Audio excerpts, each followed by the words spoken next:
السلام عليكم. السلام ورحمة الله. باشن أحوالتان؟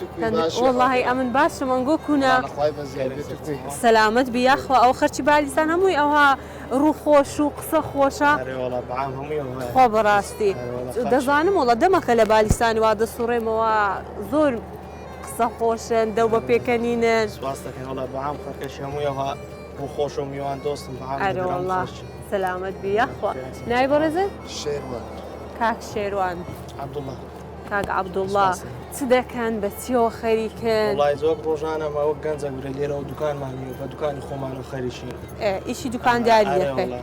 باشا روجانا كاج مرتين مثلا دكاني دكي وزيادة أو ناوتانا تو عندك ولا نزي كم غير أو هادور كتيا ولا لمسلكي.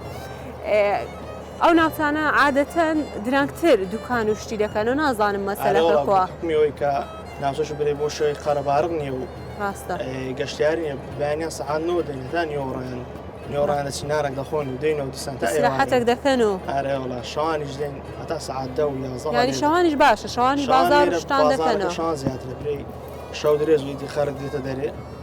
ولا شتان صاغ بيتن. هاك شيروانة تتصدقي بتسيو خيريكي. والله مش بيشم هلاقة عليه رو. هلاقة. باشا باب سيارك اللي بكم قد من داري قلتك إزعاجني يا بريس ساكرني. بري والله أي عندي هم زاري أريمي هي بياون خوي بس هي زاري تساك أمريني من داران ببينت زاي لبري زوري زعاجة. رانا وصلن أي تدكي مثلا من دارك يوها هاتك نتسيني دكي. والله زاري تبي موبايل شيء. ولا لا من ولا لا. موبايلي أي ديخ مصر بابا وشتي أزرع يدقرم هي داكو بابكا. بهزار حاري ترى. أول زين لو مثلا كردو كركم هي. مرق مانا برتي تاكين. خوش دكا نابرين ببين حلا. أولش تشخوص دسبجرمو بسر أو أي من ولا روجة شيء من دارك هاد. أي سري زور كروازم. يعني بيت أمرا وناستا باوركا يعني لخو بيزار بقول. والله عميش تسمك والله فكركم كده قلتم أي دبي اشتشي بيبريم قلتم عزاني بعد سبكين قلتي ها. قلتي ورا قلتم با ما تشينا شي سفري لولي بدم أو كذبوا. قلتم كجورابي.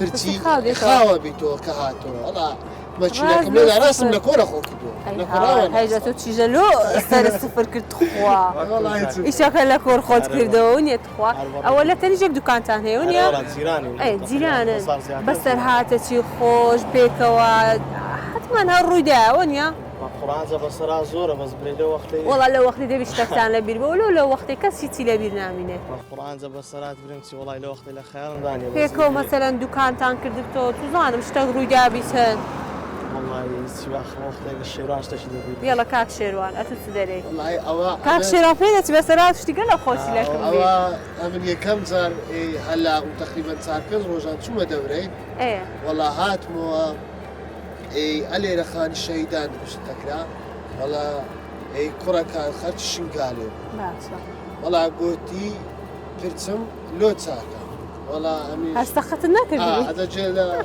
براي خود فرمو والله أميش قوتم بسرتها أميش تعزب ومحلاق الشيء كان يتم كردان يعني بتزاني اللي تيناقي يشتغل والله الصيدمات الصدفة تمكن لصيدانا هرست بصفر كتانشت والله كعبنا زور تورابو أتوبو كش فقيري يعني زوابو نا أتوبو بوشي أنا زور تورابو قلت يا تبرتسم صح قلت كاكا تبخو وتقول صفر يعني متعرض إيش كم كديا قلت بخو وتقول يا صفر والله دويا زور نعملو برتيتو صفر ده كم آخر هذا لا وين خوش تروي يقول أسمع الشنقالي أمنا قلت الشنقلي باني حارس يحضر موزوي تكتب لا استكان خوش بكاك شيروان أو كان عبد الله أظن دنك زور خوشون يا خبر راستي أدي كاك شيروان دنجي خوشة أو قينا مثلا قول هاي نازين بس براستي بس رات خوش لكم بو دستكان تان خوش بيتم كاك شيروان زور سپاسان دكم خوش حال إن شاء الله هر أو حال خوشي بيك آخر بينا ورن هاوينا ورن إيرا زور خوشة بخوای بو پاییزش زور جیاواز بو.